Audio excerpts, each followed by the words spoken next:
How to quiet your mind and eliminate stress in 4 simple steps. Those damn thoughts. They seem to go on and on forever whether you want them to or not, don't they? Stop thinking. Come on. You can't. Can you? With a little honest observation, it's easy to see that the mind goes on thinking whether you want it to or not. At best, we can control the mind for short periods of time, but then it goes right on chattering away. We notice the noisiness of the mind most often when we're highly stressed, depressed or anxious.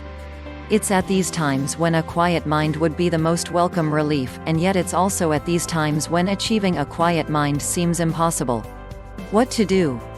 This article will shed some light on 4 very important understandings of how the mind works and what you can do to ensure your mind starts working for you in life rather than against you. Let's get into it. Before we begin, let me just say that what you're about to learn is not just theory. These are the very steps that changed my life in profound ways. For almost 20 years, I suffered with moderate to severe depression and anxiety.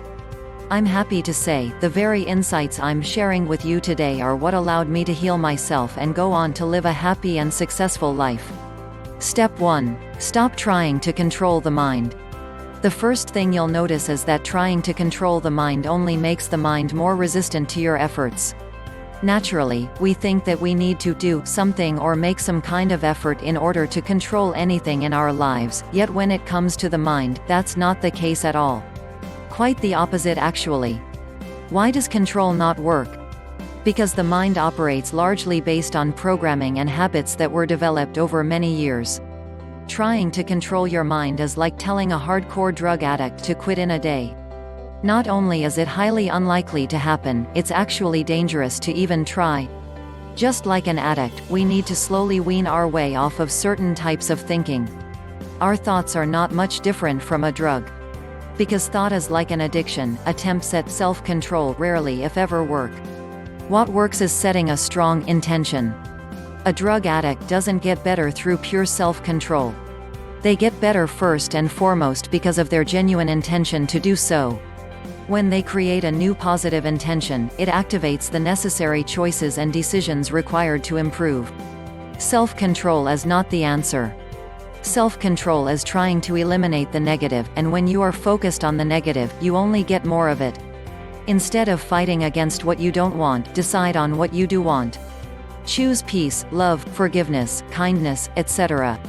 When experiencing these positive qualities of consciousness becomes your new intention, you'll find the negative, obsessive thought patterns fading away on their own.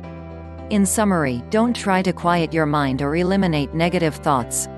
Instead, simply add in a new type of thought that says, I intend to be at peace. I intend to be happy. I intend to let go of that which doesn't serve me. When the negative thoughts return, as they will for some time out of habit, just reaffirm your intention to be peaceful, no matter what. Then get on with your life. This doesn't require control. It only requires you to remember one single word, peace. Step 2. Look at the emotions, the roots, not the thoughts, the branches. In step 1, I suggested to not give the thoughts, especially the negative ones, any attention. But if you don't pay attention to the thoughts, what else is there to pay attention to? Your emotions is a good place to start. Your emotions are like the generators that supply your thoughts with energy. This is why when you're feeling bad, it's not possible to stop your mind from worrying. It's simply because the negative emotional energy is feeding the cycle of negative thoughts. Addressing the thoughts won't help in any way whatsoever unless you find a way to release the negative emotional energy behind them. How to do that? First, we have to bring the power of awareness to what we're feeling and simply notice it without judgment. Most of us have created the habit of doing anything and everything to avoid experiencing our painful emotions.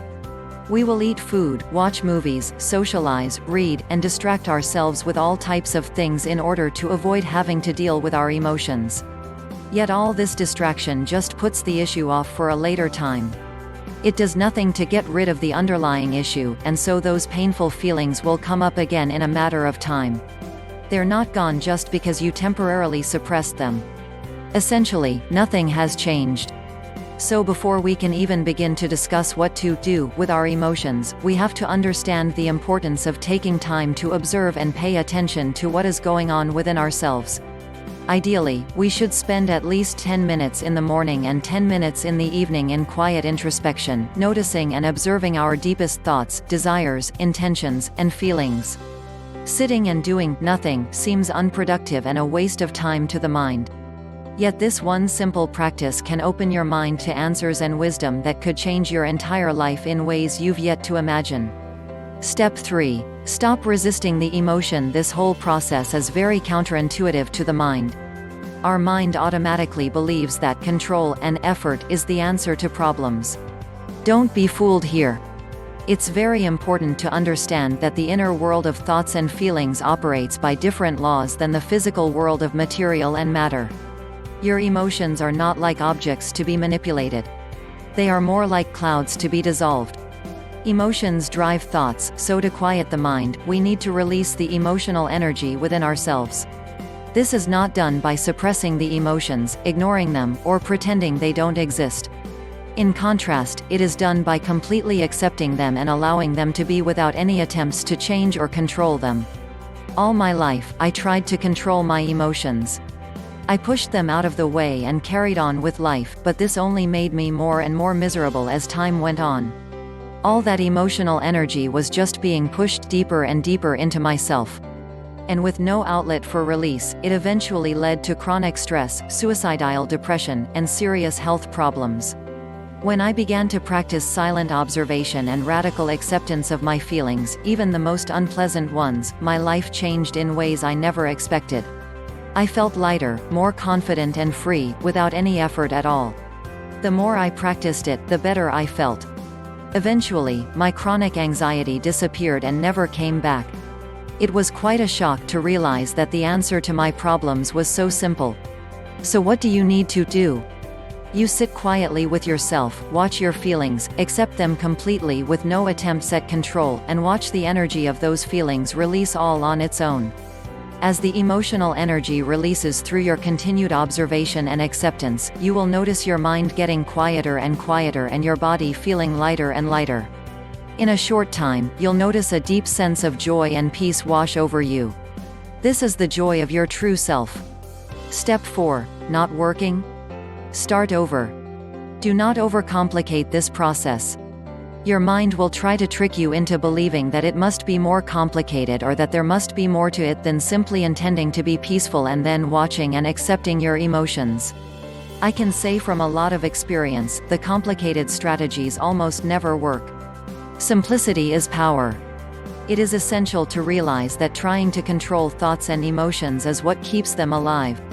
The intention to control leads to emotional suppression, which is a coping mechanism that pushes the emotions out of awareness temporarily, but does not release the energy behind those emotions. Thus, you're prolonging your emotional suffering, not reducing it. I hope this article has given you some new insights and realizations that will put you on the path to greater success in all areas of your life.